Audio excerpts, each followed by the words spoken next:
Guys, there will be a lot of interest in the hearings this afternoon on GameStop. As we mentioned, pretty extensive list of people giving testimony. Leslie Cashin writes in this morning. He writes, I only hope they dig down deep enough and discover, as I assume, that there were people disguising themselves as retail, steaming on the crowd.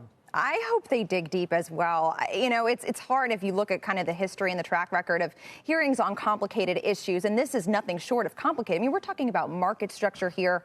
We're talking about issues of fairness in the markets. We're talking about the potential for manipulation. I mean, none of these things are easy to really dig into on the surface when you've got, 54 lawmakers and a slew of people on the other side of the table serving as witnesses. But I agree with Cashin. I hope they dig deep. I hope they find some answers out of today's hearing.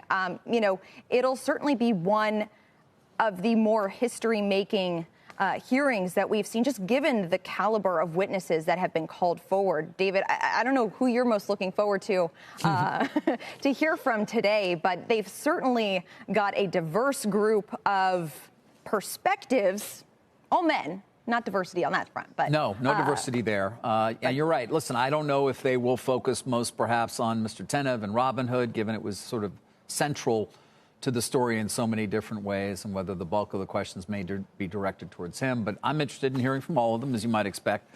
Griffin, we don't hear from too often. Obviously, Gabe Plotkin is very quiet, typically, as he has been, having had a great run of success for a long time until he ran into something he just did not risk adjust for.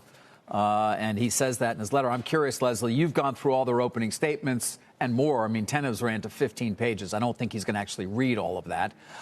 Anything stand out to you, or sort of kind of what we expected? Yeah, I mean, I think it's important in looking through these statements to understand exactly what each person cares about and what they think they're going to be asked about. They want to get ahead of that in advance. So, for example, you've got Gabe Plotkin of Melvin, who takes on short selling straight from the very beginning, basically saying, our short positions do not manipulate the price of stocks in which we invest in. We do this as basically a directional bet, a belief that we have about companies falling to what they think is their intrinsic value, just as simple as that. Basically, interestingly, you look through Ken Griffin's testimony, and he gives very little mention of the fact that he also runs a $34 billion hedge fund. It's all about his securities business. Citadel Securities, their his market-making company, which is separate from the hedge fund, but really got kind of caught up in a variety of conspiracy theories about how that impacted Robinhood's decision to restrict trading and so forth.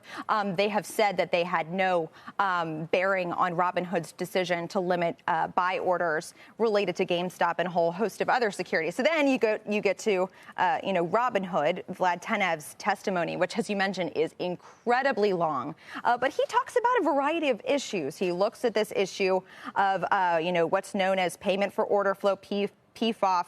This is effectively how Robinhood makes money. It's a way that they can provide commission-free trading for its users so that market makers, they do provide Robinhood essentially with a rebate in order to trade their orders, in order to execute their orders. And Vlad says that Robinhood customers received more than $1 billion in price improvement thanks to PFOF. But that's something that lawmakers have already come out in saying that they are, is worthy of investigation. They're a little bit skeptical of that, to say the least. And then, of course, you've got Steve Huffman, CEO of Reddit, saying that there are no bots or nefarious actors that he can tell that have participated on this Wall Street bet site. And Keith Gill, who I think a lot of people are looking forward to seeing today, as a character, a key central character in this whole situation where, he is there basically as the retail investor poster child of this whole phenomenon, Carl.